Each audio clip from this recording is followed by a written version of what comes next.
A Arca de Noé. Uma história que todo mundo conhece, né? Aquele barco gigante, os casais de animais. Mas e se essa história for muito mais do que só um conto sobre um dilúvio? E se ela for, na verdade, um padrão, quase que uma metáfora para a própria salvação? Vamos mergulhar juntos na simbologia por trás da sobrevivência de Noé e ver o que ela pode nos dizer hoje. Bom, para começar, a gente precisa responder à pergunta central de tudo isso. No mundo inteiro que seria destruído, por que um único homem e sua família foram salvos? O que tinha de tão especial em Noé, afinal? Para a gente entender por que Noé foi salvo, primeiro a gente precisa olhar como o mundo estava. E olha, a narrativa bíblica pinta um quadro bem sombrio da condição humana daquela época.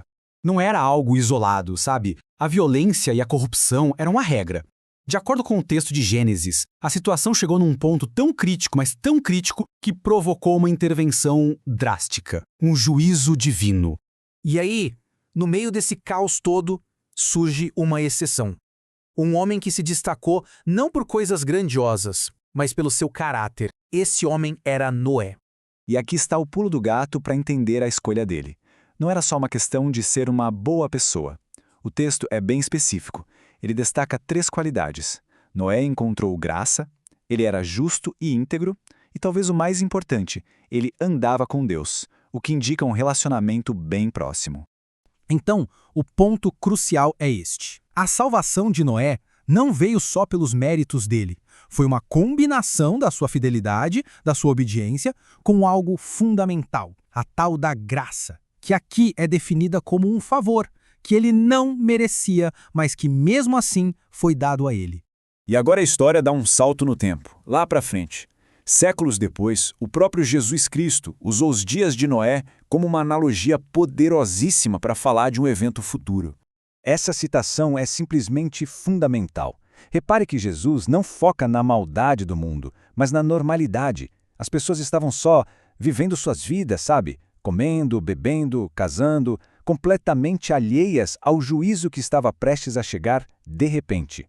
E é esse o centro da analogia de Jesus. O maior perigo não era nem a maldade explícita, mas a indiferença que a rotina do dia a dia gera. A vida cotidiana, segundo essa visão, pode acabar cegando as pessoas para os avisos, exatamente como teria acontecido na geração de Noé. Então, se o mundo estava distraído, qual era o único jeito de escapar? A arca. E é aqui que a metáfora principal de toda essa análise se revela com força total. Essa pergunta nos leva direto para o coração da comparação. A arca era um refúgio físico, de madeira, para um juízo que veio com água. Mas se um juízo final é descrito, qual seria o refúgio espiritual correspondente a essa arca? É aqui que a teologia cristã estabelece uma ligação direta. A arca de madeira, que salvou fisicamente da água, é vista como um tipo, uma prefiguração de Jesus Cristo que ofereceria a salvação espiritual do juízo final. A estrutura é a mesma, percebe? Um perigo iminente e um único refúgio disponível. Ok? Então, como alguém entra nessa arca espiritual? Os textos que estão aí na tela são bem diretos. A porta de entrada é a fé.